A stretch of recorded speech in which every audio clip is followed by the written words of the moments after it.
One.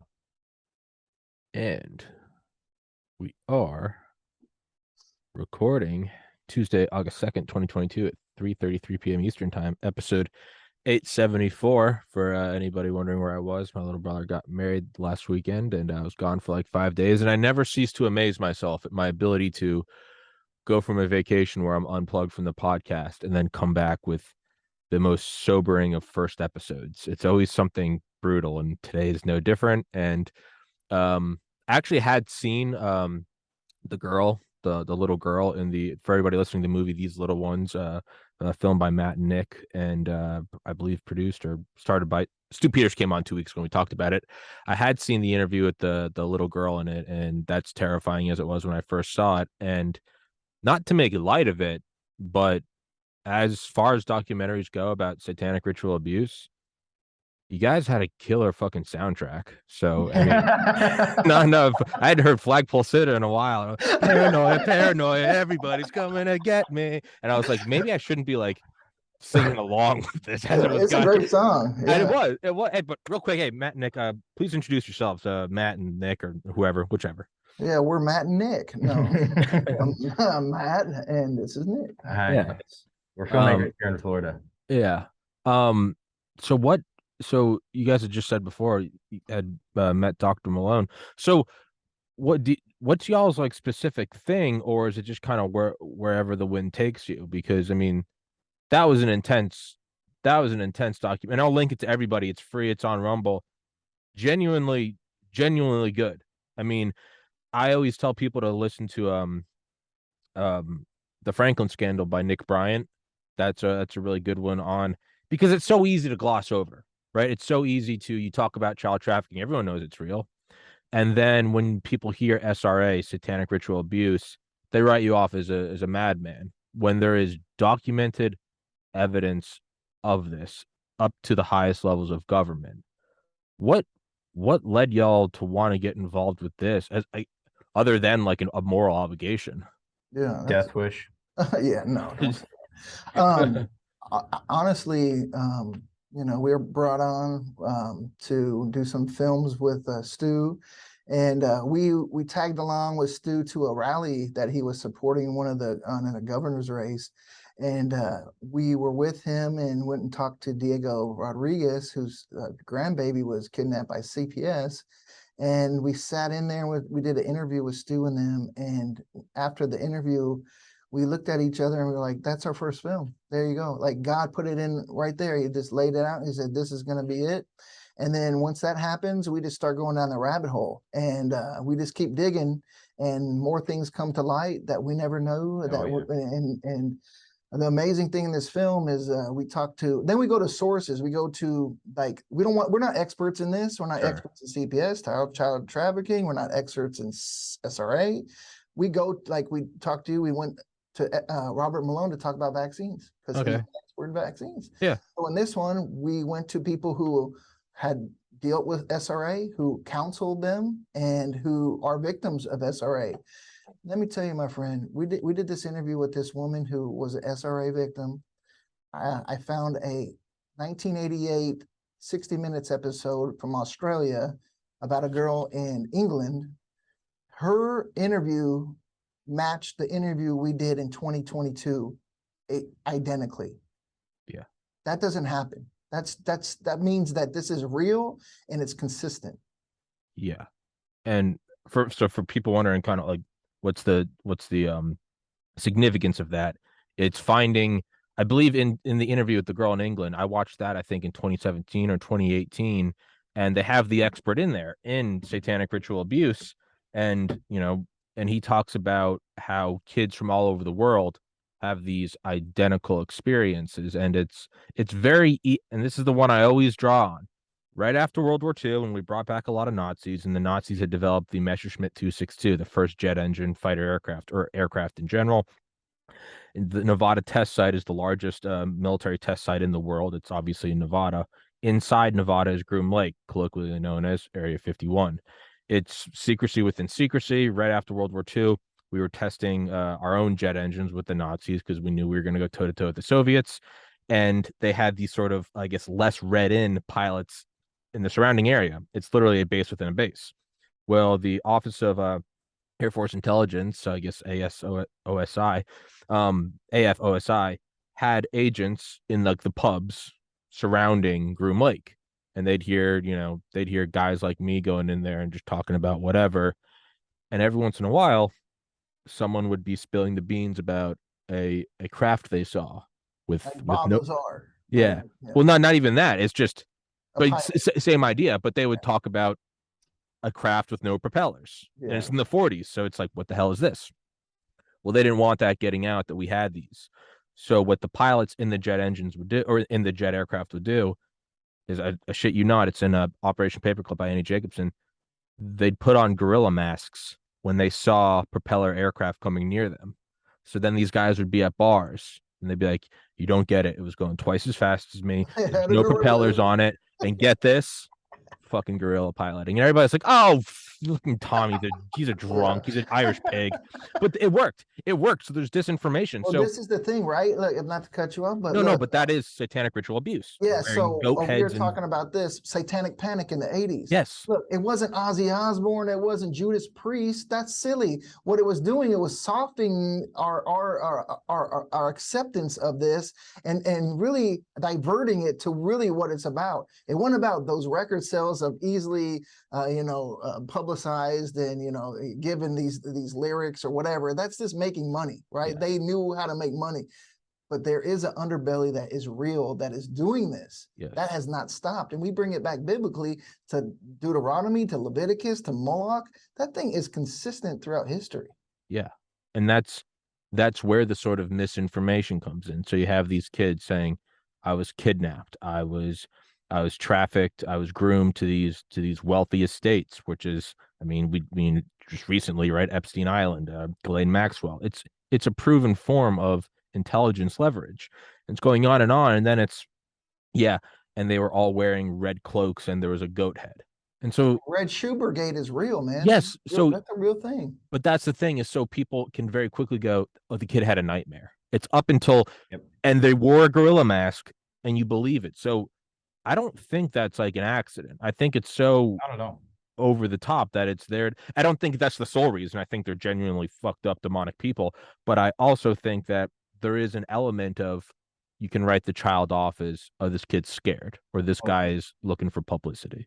I'm sure if you know Paperclip, you know Mockingbird, Uh-huh. and you know that Ian Fleming was in collaboration with the OSS to create 007 as an attractive version of what they're doing as intelligence operations. And then that morphed into the CIA saying to Hollywood, basically, everything goes through us. The best way to cloak everything that's happening from an SRA standpoint is to fictionalize it in entertainment. 100%. The church committee, they told you right there that, look, we run the news agencies. Yeah. That's what it is. Like, we are so easily duped, I'm saying, our society, because they accept whatever this crap they serve up to the public as truth, because they put on a suit and tie and speak garbage out of a teleprompter. Yeah. I mean, and once you really get into it, these are really things that are happening to real people. I was saying, when I go fishing, I don't go fish in my bathtub. There's no fish in there. Yeah. These people go fish in CPS and foster care because those fish aren't going to be asked where the fish went when they get caught. Okay. There's a clip in the movie where 165 people were found in a traffic, like in a bus or a van or whatever. They found 65% of those people, the kids they caught, were in CPS care, the wards of CPS.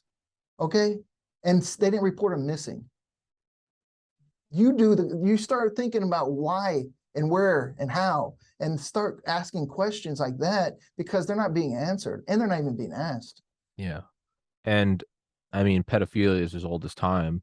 But I always look at it and I try to look at it in something that I can like at least relay to people, like the Cold War, intelligence leverage, power over nations.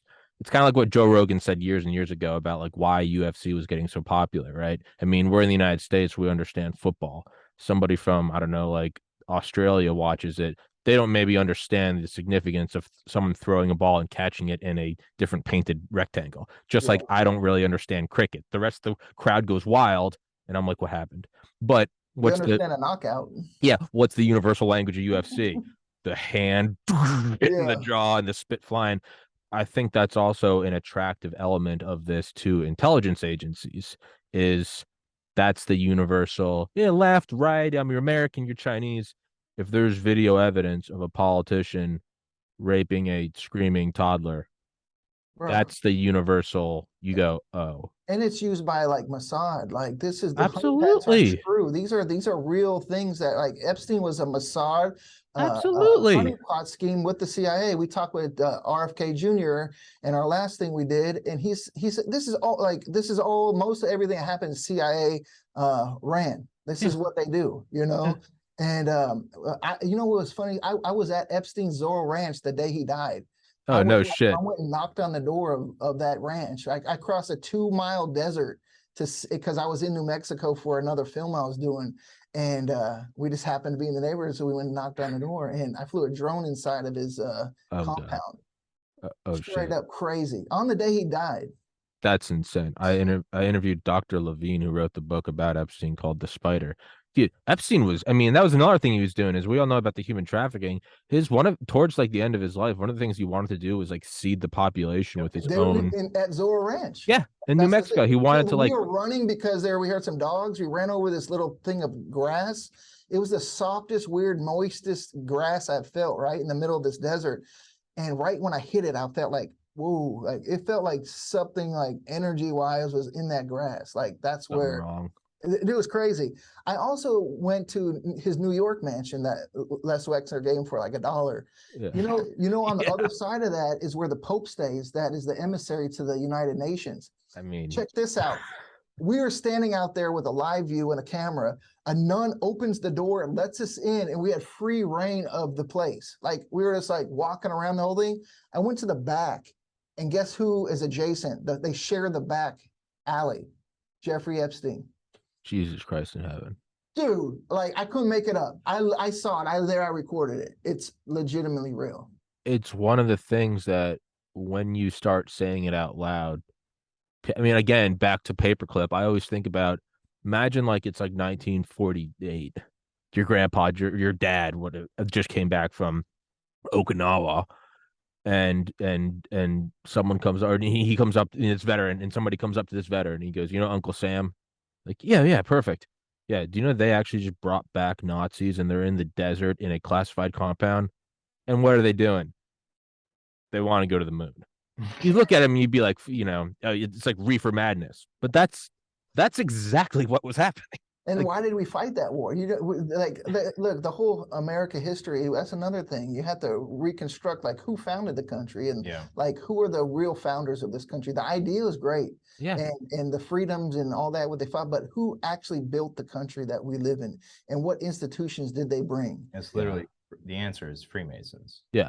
100%, without a doubt. And circling back to what you mentioned about intelligence and this being leveraged in the videos, and Epstein's Island, we know, had CCTV cameras and so on. In his New York apartment. Mm-hmm.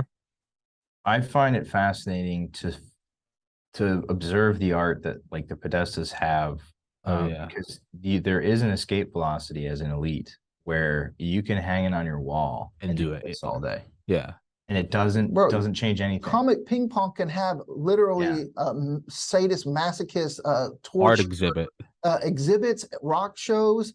And I took him when we were in DC to Comic Ping Pong to say, look at this place. This is like going in here. James Elefantis said hi to me. Yeah. Oh, wow. That was very upset. He won't eat the pizza. I did eat it because it's pretty good pizza. I know, no chicken, not bad. But I give him credit. He's like, I ain't touching it. Matt's been co-opted. He's been compromised. Look, I was bought for some pizza, okay, guys? Everything I say is. He was bought off, just like the guy that betrayed Cappy. You're on the inside betraying both of us now. Here comes the comments. He ate the pizza. I should have known. Yeah, should have fucking known. It is. I think that's probably the best way I've heard it put into words. Is there's an escape velocity to where it's fuck you money, but it's fuck you untouchable. It's Bro, with WikiLeaks, like if WikiLeaks didn't come out, think about it, and look where he is right now because of this. yeah, You know anything with spirit cooking or yeah. any of that perversion, like Moloch, the pizzas, the hot dogs at 65 grand. Cut into your hand and eat the pain, or what? Do you remember those? You know what he had on there? He had the SDGs from the WEF. Yeah, Those are those are the fish. 17 sustainable goals. But dude, the president of the United States' son has his dad's contact as pedophile. Pedo Pete. And we're all just like, yeah, we'll keep going. I think it's who's in power. That's why. Because they have the power. What I mean they by have the escape judges. philosophy. Yeah. It's quite literally untouchable. Yeah, it's a spy satellite going over a third world nation, and the dictator's just looking up at it beeping. And then you send in some crazy who said he listens to Alex Jones with a gun and everything. And then you're like, everything they said is crazy, is not real. Some lunatic that proved it by shooting a gun into an empty pizza place. Like everything else, forget about the artwork and all that stuff. I heard that one of the bullets happened to land in a hard drive and that no one was killed. Oh, well, that's what perfect. a shot. Yeah, what a shot. I wonder where he learned to do that. Probably at fucking Quantico or Langley. Look, we're looking at all this stuff coming out, all the school shootings, like it's all like this all theatrical stuff, and nothing. Uvalde, we should have marched down there, took every one of those police officers who didn't respond and had a civil trial right there. Yeah. Like, what are we doing? That's why we made the film out. These are kids we're talking about. These are little babies we're talking about who are actually going through the most hellish existence. And we sit there and say, tough for that kid, because it's not your kid, It's always like until it happens to you type of thing. But I'm sorry, I was given an ability to tell stories in an entertaining way. And I want my stories not to be fluff. I want them to have real, I want you to think about it when you're at home or when you're at work. And what are we doing? All you can do is probably share it, and that's what you should do. Share the video. That's what you should do. And as much as we're making this episode funny and light, there's really nothing else you can do. But that is like all like fluff aside. It's we're adults. We fuck up. That's on us, right? And it's you have to grow with that, and you have to learn from it. All right, this is the reason I got dumped. This is the reason my friend doesn't talk to me. This is the reason I didn't pay my rent. Truly, it's the innocence of innocence. Well, like our film is these little ones. As a Christian filmmaker, I have a Christian worldview, okay? Jesus in the red letter said, if anyone causes these little kids to stumble, then put a millstone around their neck. He's giving a warning. You mess with these kids, and it's better for you to have that happen to you. Why? Because he wants to protect these kids. And we see it with abortion. We just let that go, like a genocide, a population of Black people, like this. All right. Margaret Sanger. In the community, they accepted that. That's what's the craziest part. They're so good at mind manipulation. Dude. They're like, no, it's good. It's good for you. Go kill your kid and have another one. And that was empowerment. Impressive about, that it went from religious ritual to, oh, bro, no, but you're going to be free. Yeah. No, this is good for you, actually. It makes your life better. You're a girl boss. Need those body parts. We're going to sell those things. No, and then you're a girl boss. Mike Pence is like, we've looked into it, and there's no truth in that. Yeah. The governor of Florida, Greg Abbott, a tech dude. And then when we find out, a journalist goes in and what's his name? David Daleida. David Daleida, brave man, goes in there and what do you know? He's buying brains from people, like little, and they come in variety packs. Like that's what we're talking about. Like, oh my God, it's so sick and twisted that you have to. I don't know. You have to either joke about it or block it out. Well, there's nothing to do but make jokes around it, because it's so in April 2014, I lost my older brother to suicide. There's really not much I can do but try to remember the funny things about him. And when I see something, laugh and go, John would fucking love that. Like John's someone who would laugh about the fact that like I was singing along to Flagpole Sitta while watching like the closing like remarks about Cappy's death. Like that's, and I have to remember that. Because if I don't, I'll go insane. But then also you can talk to someone who's going through a problem. You have that firsthand experience where you can relate now. And that person who might have felt like, look, you're dealing with it now, Yeah. right? I bet you miss your brother daily. Every day. I think about And him every single day. you could have been like, bro, call me. I would do anything I'll fly right now. Yeah. But now you have that firsthand, and that's what we have now that what'd you say in the last one when you know? Yeah, that you're culpable as soon as you know something. Yeah. If you're ignorant, you're not responsible. Yes. This film is making hundreds of thousands, hopefully millions of people culpable.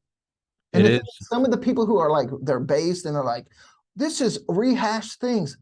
Okay, for something, we're not the district attorneys here. We're not going to build a case and go after them and put them in jail. Okay, what we can do is kind of get everything together and show that this is a true thing as through passing time to now. It's present living danger, and go find the fire where the smoke, because there's a ton of smoke. I can't even see clearly because there's so much smoke.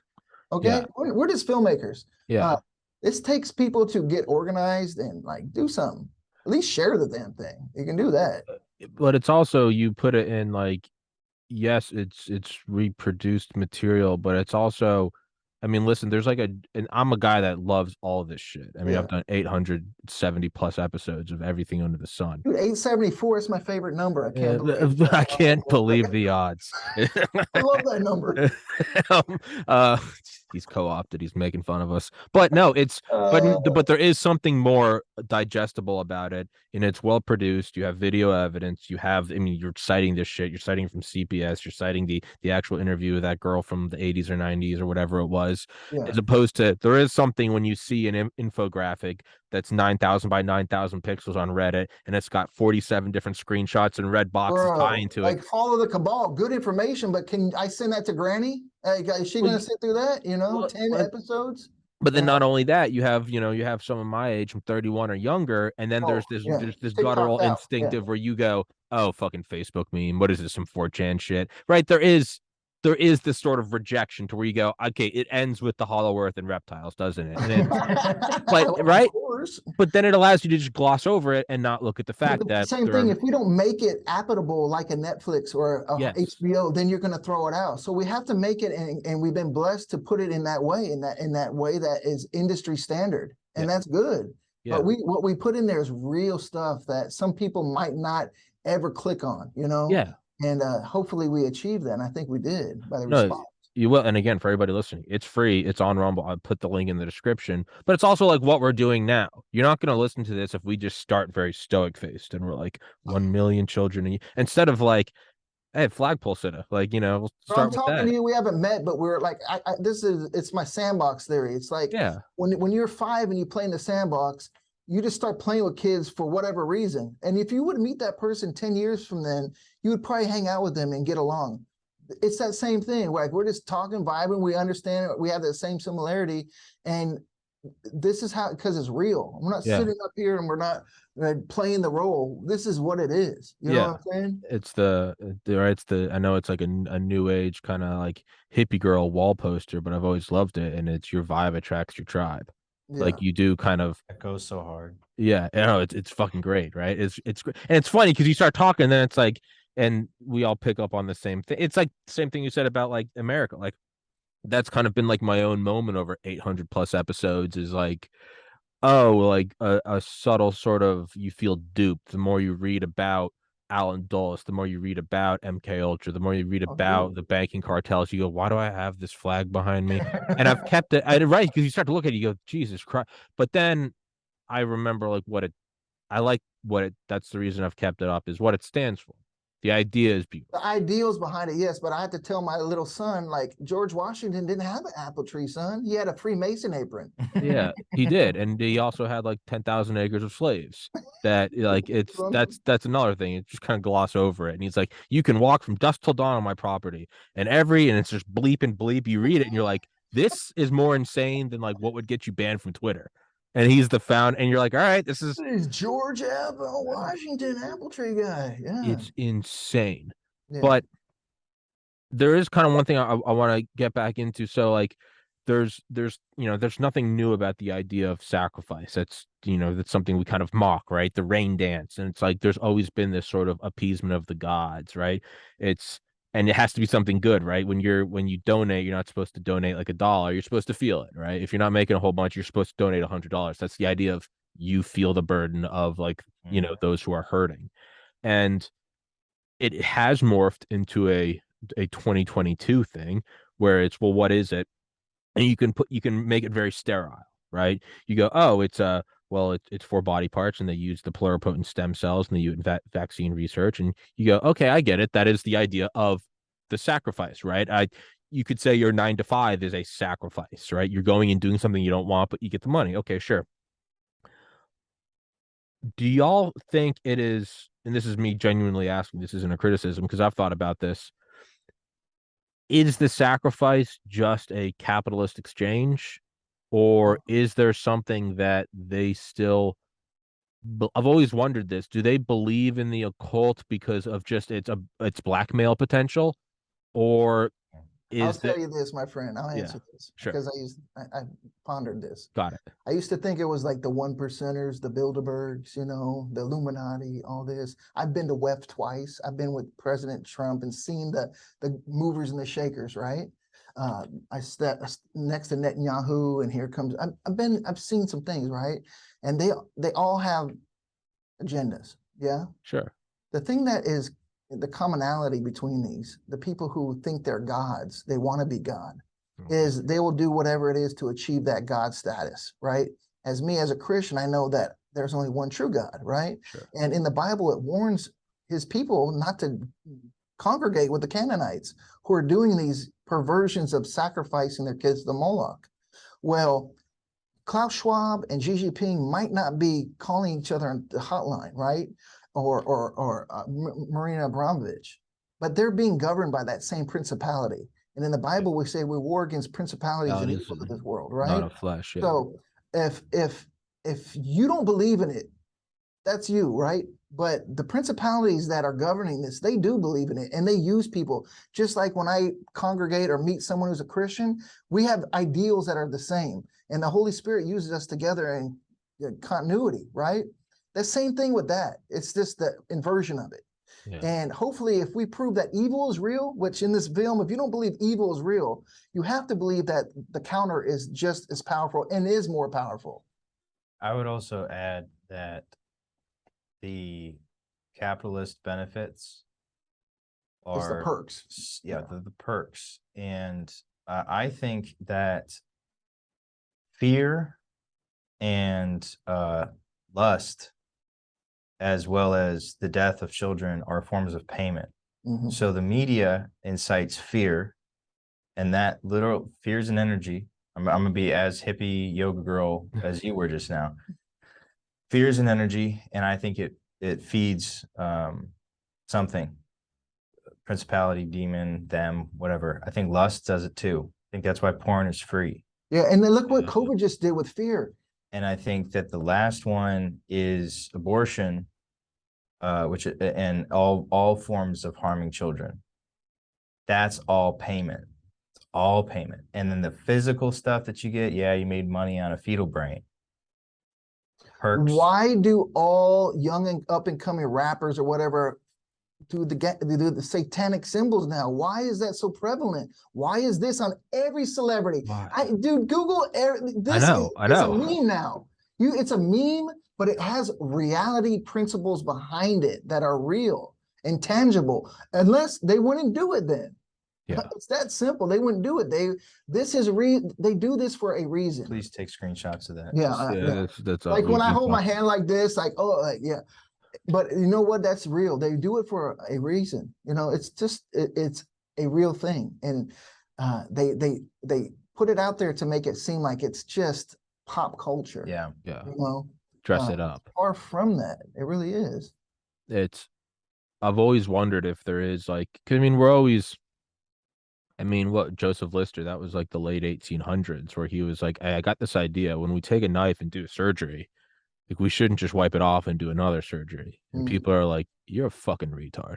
And he was like, no, I have this idea. In the Civil War, they're like, if you got a wound, you pack some dirt into it and you stop being a pussy. And Lister was like, hold on. And like, and that was 150 years ago. Over there, Yeah, where this pussy is putting, yeah, you got a problem with mud in your wound, son? Wake up. And it's like, okay, hold on. But that was 150 years ago, right? I think about things just like Wi-Fi or radar or microwave or, we're talking right now. It's through screens hundreds of miles apart. I always think like, I wonder if there is more to this than just it's the like. I wonder if there is a tangible. We've all been in a sports stadium Yeah, that you when a feel. team starts making a comeback. Okay, and how you about feel this? it. How about this? You've seen people who have smoked DMT, ayahuasca trips. Yeah. They all share the similar Yeah. experiences. The Oh same yeah. woman, the same particles. Uh-huh. Bro, there is something metaphysical to our existence. And It's Well, there's something energetic too, like Tesla and the guy who came up with Wilhelm Reich, the orgone generating stuff. Like there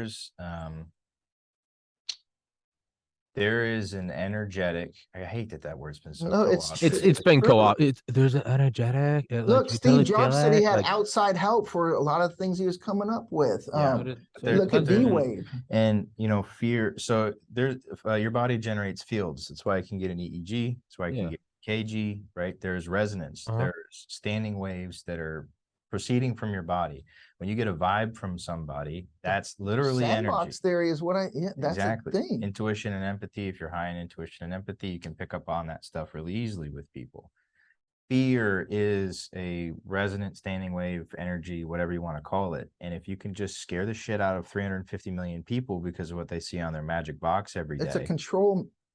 It's a control device. Like COVID literally scared people to go talk to their neighbor. Why? Because they want people to stay in their house. Mhm. They don't want people out there because they can get into stuff that they shouldn't be seeing. Keep them in there, deliver some Amazon drones to them, keep there, shut up, watch some regurgitated stuff from the teleprompter. We'll keep you scared.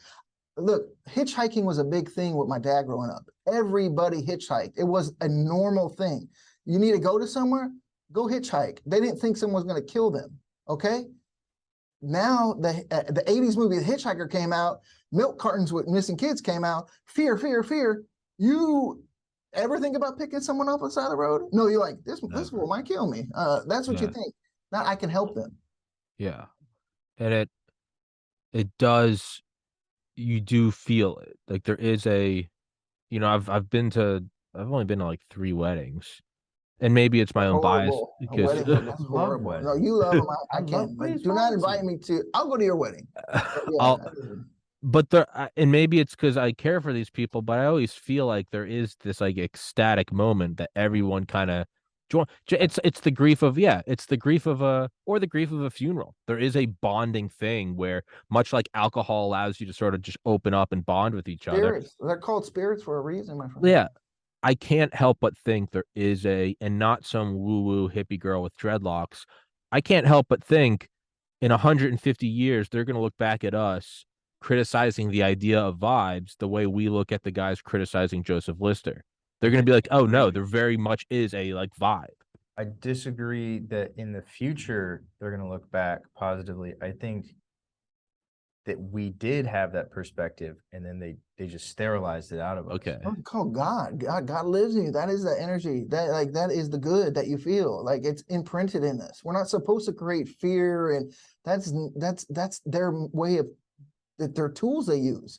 Yeah. They're used as tools. I'm of the belief that any fiction book you read from any British person from like 100 years ago or more is more accurate in describing the world than any textbook that you could pick up off the shelf right now.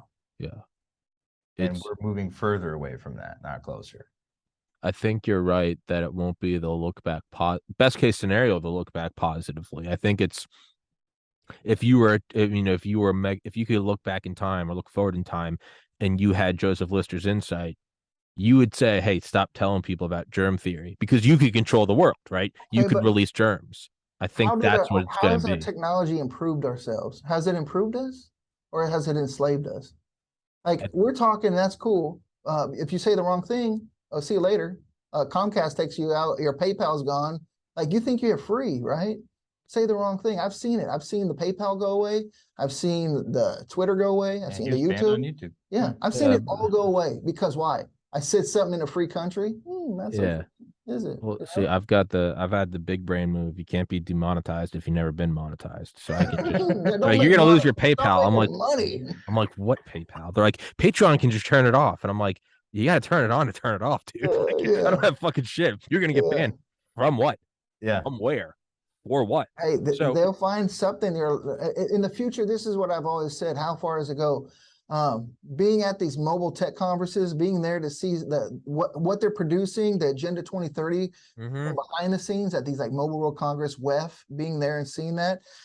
The only thing that is keeping this from progressing in a high rate is the internet. Until you have to put your finger and get your IP address that's linked to you where it tracks everything you go, it's too open right now. Yeah. Until they get that where you can't get on that internet and be free to converse or talk or buy, then it's an open game right now. But trust me, they're gonna get nipped that in the bud. And it'll be a war, it'll be an underground battle, and it'll be like, this will be, hey, sneak this hard drive. It will become more analog in the future to the people who are bucking the system.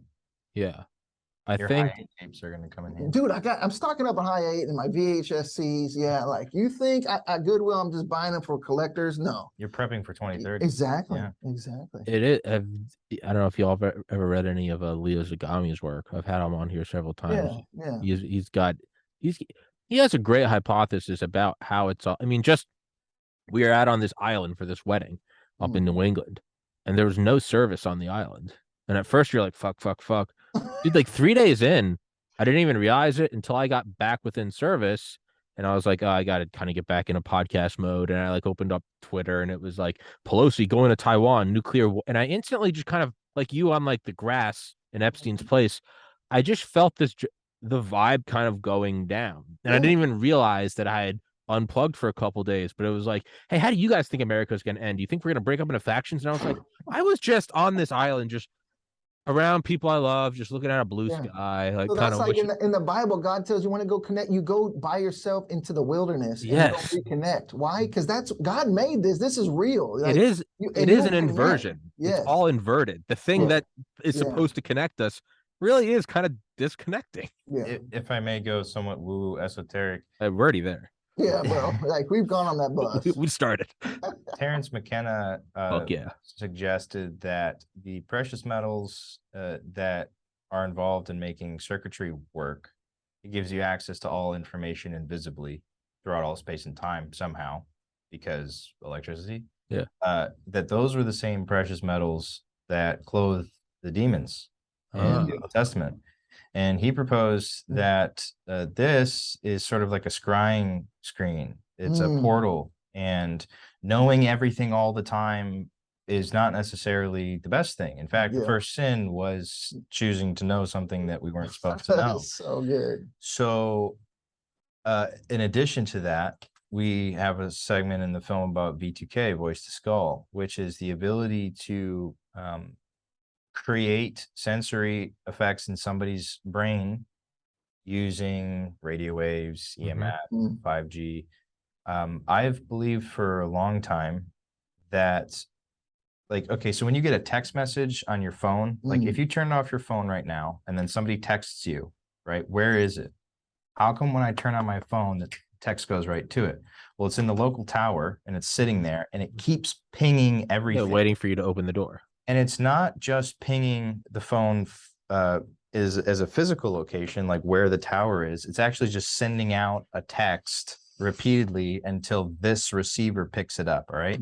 Meaning in the air, if you have the right devices, which we do, there are EMF readers and stuff like that, you can see all the stuff that's happening that you can't visually see, but it's physically impacting your body and it's physically impacting your brain. I'm of the opinion that there have been nascent and subliminal data in all of cell signal and Wi-Fi for at least 20 years, that all it does, if you've ever watched a film where like, it's like a student film, the director's like, yeah, I put this whoa, because I Yeah, want to make the audience nauseous because I'm cool and avant-garde. Yeah. I am totally of the belief that they have been inputting data subliminally, whether it's just fear or unease or anxiety or anything, and that they can just do that. We don't know what this does to the human body. We've never subjected our species to this amount of radio waves and like microwaves and whatever it is ever. We don't know. We're sitting we're guinea pigs right now. What did you, so you know the Cappy story, right? Yeah. Are you were aware of it? Sure. Yeah. Did you know that he was getting hit by a V2K? And I know it from your documentary. I didn't know that, but see, isn't that good that someone so hip to the game, you learn something. And you know what? We interviewed the person who was with him the last day, the last person to see him. She experienced it too. Yeah. In the same car. We didn't prompt that. We didn't know. We looked at each other like, dang, that was crazy. She would have to just lie and make that up for what game?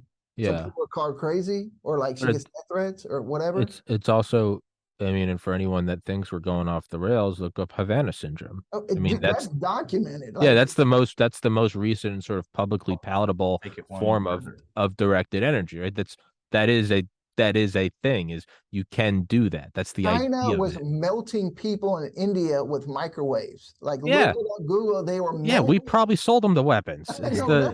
Those Nazis probably made it in the 40s and it just 100%. I mean, we use it as the crowd control, right? It's like you use it to create sensations of burning. Have high frequency things at convenience stores because kids can hear it. I mean, what is a dog? What is a literal dog whistle? There you go. It's to fuck off the dog where everyone else is fine. Well, they in the Rwandan genocide, there's something known as Operation Crimson Mist, which was the use of C-130 aircrafts with low frequency radio generators. We're gonna make a note of that. Yeah, and they essentially bombarded the Hutus and the Tutsis with radio waves to the point that they became so agitated they just ripped each other apart.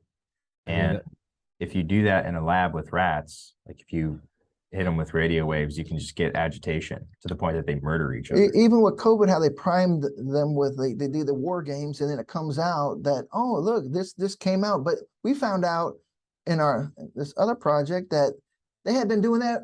That's how we got into the Iraq War. They had this war game for anthrax, and then what happens? Oh, anthrax starts hitting the population. What I'm saying is this is all programmed by people who want to control you by fear, and COVID really did it. Yeah. That thing really, they saw, oh, everybody will line up for this flu that we can't prove where it's happened or what is it, and then we'll jab you with something that we don't even know what it is, but trust us, and we'll get paid for doing it.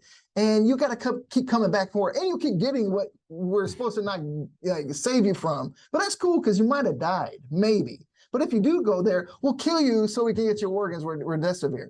Bro, they got it all planned out. They got it all left. What's the phrase? Someday to Monday, whatever. They got it all planned out. Fuck you 6 ways from Sunday. There you But I think that's one of the.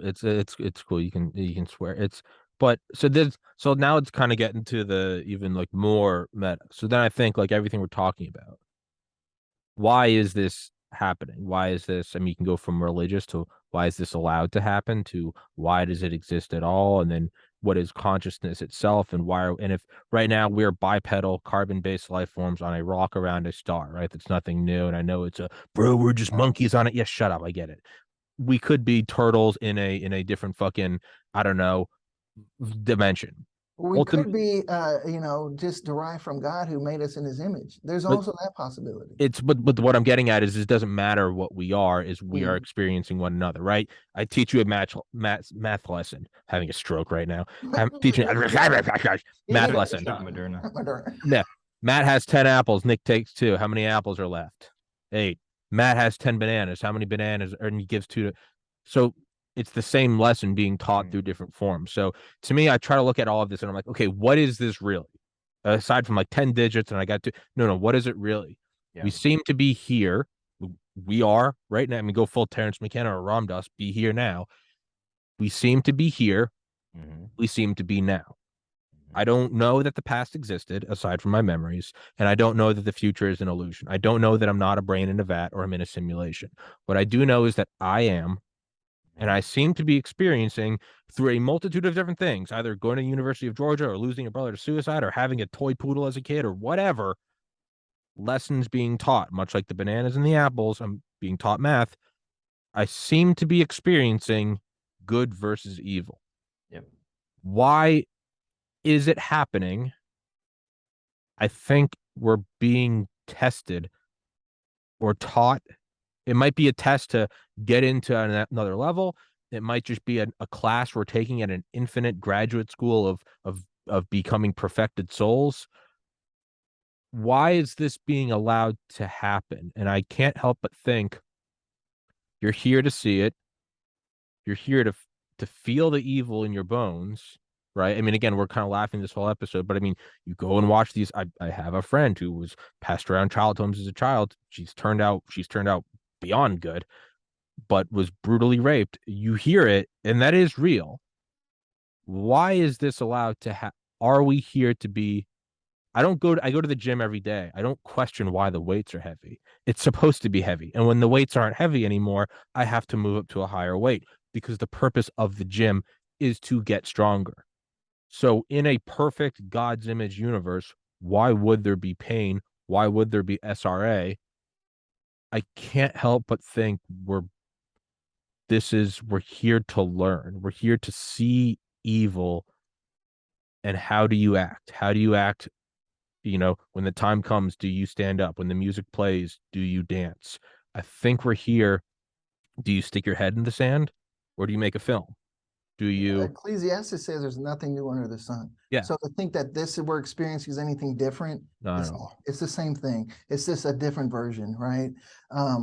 Yeah, I think I have no idea the answer, man. Yeah, and to say, oh, this is the answer. Like I can have my thought of why. I can look at why was Job, why did God allow the devil to put him through everything? Because he knew Job had a righteous heart. Yeah. He knew he would pass the test. I even asked you a question. It had to have been a year or more ago. I said, God created the heavens. Before he created the earth, he created the heavens, and then he created B'nai Elohim and the angels, right? And because God is all good, there is no evil.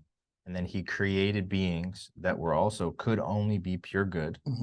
So how did they turn away from all goodness and turn toward what such that they could fall? So we look at it like so confusing. We started the interview with this about getting something, that knowledge that he said, don't take that. Do not partake in that knowledge. You don't need that. Why? Because it will consume you, because you don't need to know about that. It might be too simplistic for some people. Maybe that's the reality, that things are so simplistic, right? Maybe God literally said you have to be like a child to get into heaven. Yeah, well, it's almost impossible for a rich man to enter the kingdom. Why? Because he makes things idols. He takes his way out. He makes this his idol. What you experienced was real when you were at that wedding. Why? Because you were disconnected from everything that was manufactured. That was not real. You actually were tangibly feeling real. Real when love. we socialized together, that's real. When I socialize Nick on FaceTime, that's not real. I'm sorry. It's not. It's not. When I feel and I see him and I talk and that's real to me, And I think the further we get away from that, we're into this realm of like, this substitutes me and you. We can see each other. We can talk. We can substitute that as okay. But how more engaging would it be for me and you to sit down and talk and look each other in the eye, and I can feel it. When I'm interviewing someone, I can feel them. Yeah. I start every interview out with a prayer. I pray, right, that the Holy Spirit leads it, even to atheists. I know they're an atheist, right? I accept that, okay? Did it with Malone. But I did it with Malone, but they accept me for who I am. They know my worldview, and hopefully they'll accept, and they do. Not one has said, I'm not going to sit through this. They accept it, right? And it's because I can have that intimate moment where we can just, and people, and he'll attest to it while we're talking, will open up to me as a perfect stranger and divulge things they've never talked about. Malone did it in our interview. Look, there's something with the being together.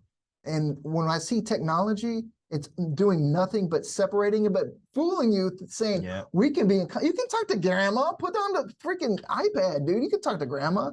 Grandma's like, hey, to put this on, I work this. Like she misses. Oh, we were talking about Andrew Tate the other day because he seems to be like, you know, on everybody's YouTube here. You know Andrew Tate? No. Okay. Oh, you must. The algorithm hasn't forced its way into your life. So he was saying, grandma. He looked at this like her 90th birthday. She was responsible for 70 people's lives at that party.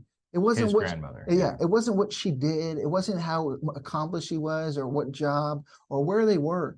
It was she created life. Yeah. And it was beautiful because all those people had a story. Once we get more into contact about really caring about the people who we're around, I think we'll see a difference in this world. And that's what Christ said. How do you know that you love me? You love one another like I love the church. Mm-hmm. That's true love. How do you know you love your wife?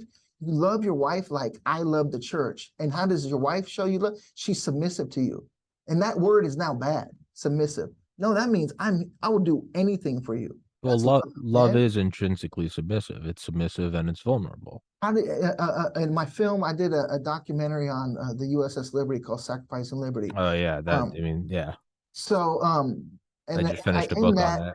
That docuseries is the best on the USS Liberty. This is a little shill plug there.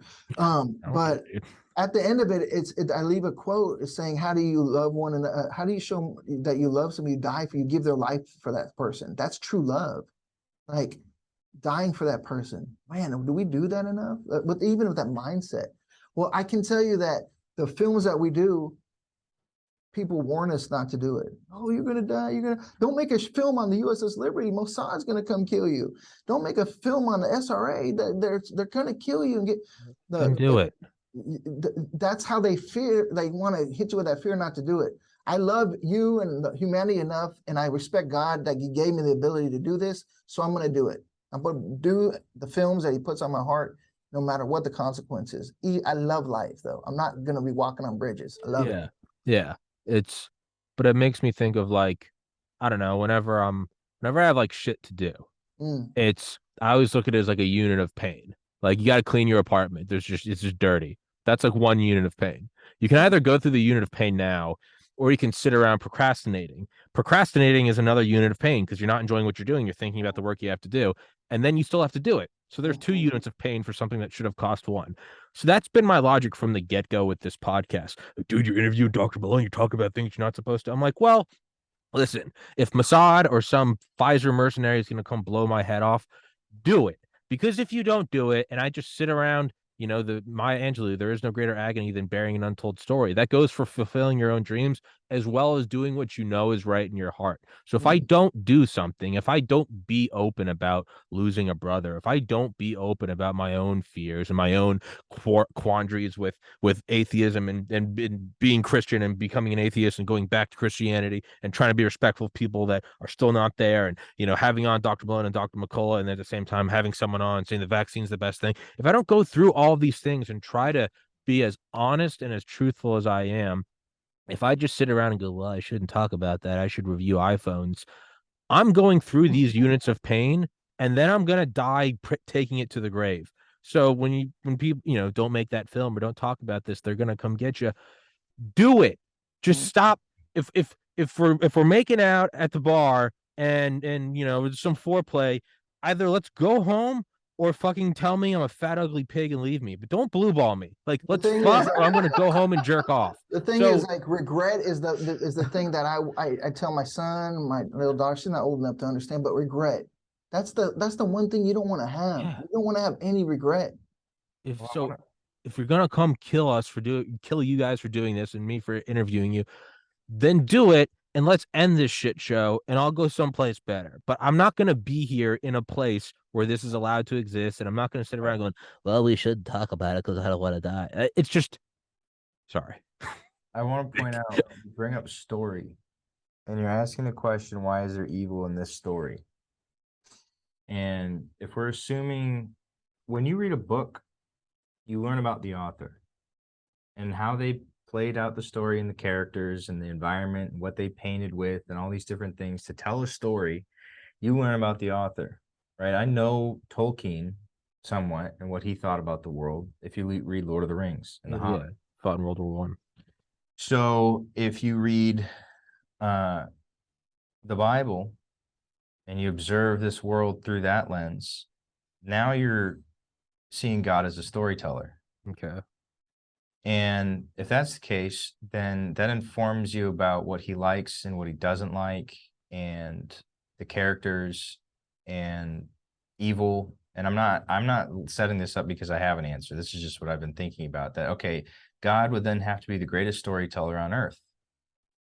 Meaning, at least in our experience, if I watch a movie and it's literally just the most exciting, cool thing ever, it's not a good movie, right? You have to just cry. You have to cry so hard and lose everything, and then at the end, it's amazing. And Christ is the savior, right? He's the redeemer. He's like, I'm going to take all that bad and put it on me. I don't understand it for a second.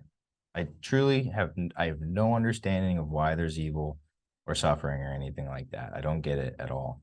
How can you understand good without evil, though?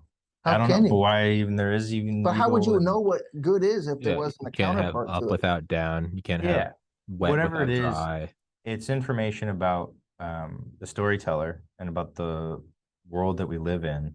And I don't think there's probably anyone better to do it than the God of the universe. And that kind of leads to the other point that I wanted to make, which is that God said that unless you're like one of these little children, you won't enter the kingdom of heaven. And then he also told Adam and Eve to not eat of the tree of the knowledge of good and evil. He said there's certain things that you shouldn't know because it's not good for you.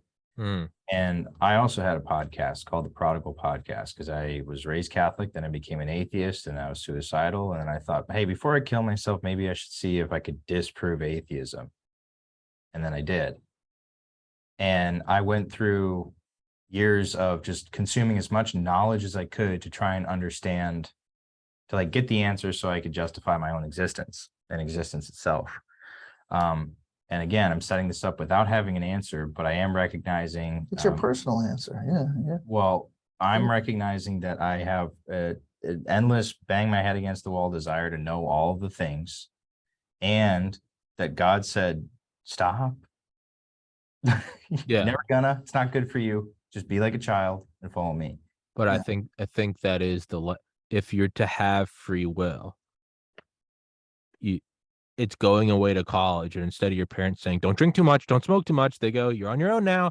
And then you get pissed drunk and you're vomiting in a bush at 4 a.m. and you're going, I'm not going to do that anymore. But you have to learn it yourself. And that is free will. You have to go see all the things to see what the pain is. And again, I don't have my own. The only thing I can think of is we're here to experience and become wiser for some bigger game. I don't know what. If I can finish middle school and go to high school, and finish high school and go to college, and finish college and go out into the world, and every year I look back and go, there was so much pain, but now I know more, and I feel like I can help others more. Some of that pain you don't need to go through though, because you took that me. There's these. I look at it like this: God has all these lanes. He knows everything, right? So he has all these lanes you can go through, and he provides lanes that are easy and you can go right on through. But the ones that are hardest is the ones that you want to go through. You paved your own road. At 19, I was throwing raves in warehouses, and I thought I was like, I was doing it. I was doing drugs, selling drugs, living that life.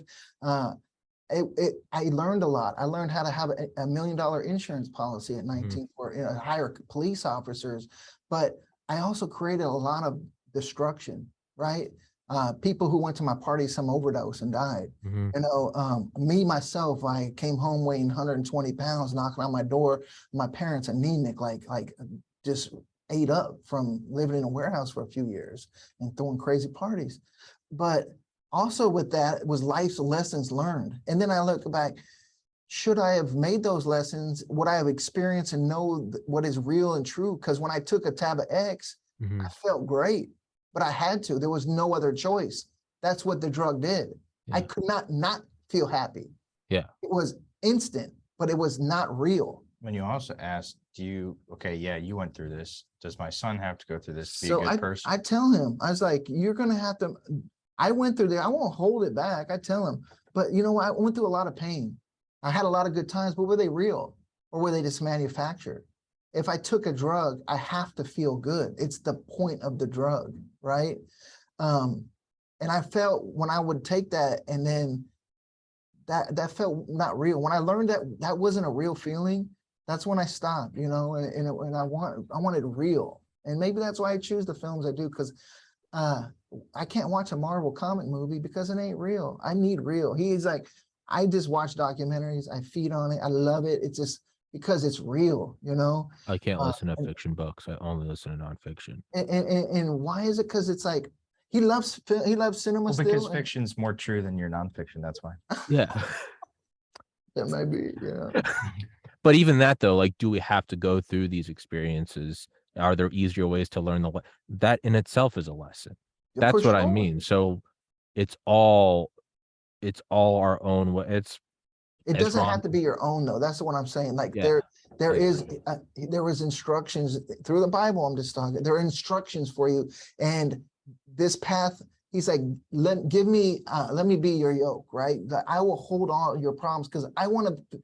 For me, I want to always deal with myself. I can do it. I'm going to do it. I don't even need anybody. I'm going to do it. That does not gain the what you want, and like that doesn't give me the gains, right? Yeah. When I was submissive to him, things worked out easier for me, right? I wasn't fighting it the whole time. Letting go is something that's hard for me because I don't want anybody to edit my movie. I don't want anybody to shoot it. I don't want anybody to do. He's the only person I've worked with in like 20 years of making films because I was that guy. I didn't don't touch. I know how to do everything. When I brought him in, wow, it was a new dynamic. But he had to earn my trust too. Like I was like, and call it asshole thing or whatever, but legitimately, I was like, but I saw it in him. Like he made a film very young at 19 or something. I was like, you can't teach that. You cannot teach that. That is someone who saw what he wanted and did it. You with your podcast, you didn't wait to someone, hey buddy, you want to come in and you just, I'm going to do this. Like you can't teach that type of thing, you know? And, but going back to where is it centered for me? There's a bigger purpose than it is for me. It used to be me-centric. I want to throw the biggest party. I want to do the most drugs. I want to have the best, you know, all this stuff. It got me broke, dead. Like there was no substance behind it. And so like, yeah, when I gave myself to the Lord and found that real truth in it, I saw a tangible truth, and the beautiful thing is, it's a personal thing. I can tell you everything. I can raise someone from the dead. People like, that's Photoshop. You know, it's like your own personal experience. You know what I'm saying? And that's what it is. That's the journey too. It's the beautiful thing. It's the journey, man. It's lovely. And on that note, we're gonna have to wrap this one up because I have another podcast I have to do. No, I want to go another hour. Come on. Hey, Tommy, fuck off. This is my show now. 875 is us too. This Matt just starts breaking down. This is my show. I'm your brother. I'm like, all right, dude. Dude, I would love to have y'all back on. I would love to go down the rabbit hole with all. I genuinely mean that. I'm not sucking your dick. I genuinely mean that. Y'all are two cool motherfuckers. I want to go down the whole rabbit hole with you guys. I want to watch all your documentaries. But for everybody listening, these little ones, I'll put it in the description. It's free on Rumble. It's 59 minutes. You're on Rumble. You can go up to 2x speed, watch it in 30 minutes. That's what I do with audiobooks. Do whatever you want. It's great. How dare you? You put it in slow motion and it's. I said it was just like free will. It is a choice you can make, or you can watch it in 1x speed as it was designed. 6 minutes flies by though, right? It's fucking fantastic. It's genuinely good. I'm just genuinely good. It's palatable. Put you on the trailer now. It's fantastically good. Hell yeah. This guy, they're like, hey, that's the guy that got banned from YouTube. We don't, you know, we're all banned from YouTube in a way. But Matt and Nick, guys, that was such a pleasure talking to you. We're gonna do another one. That was great. Even let's just talk about the USS Liberty. Just get further. Watch Sacrifice and Liberty. Let's talk about it. Yeah, you love it. I'll send you a link. Yeah. Thank you so much, my guys. I'll get all your info. I'll put it in the description, and I will make sure to get in touch with you guys tonight, and we will schedule another one. Yeah. We'll see each other and give each other a hug one day where it's real. Big hugs, and not this demonic FaceTime bullshit. Guys, thank you so much. Awesome, much love. Great documentary. Put it in the description. Everybody out there, stay safe. God bless. Matt and Nick.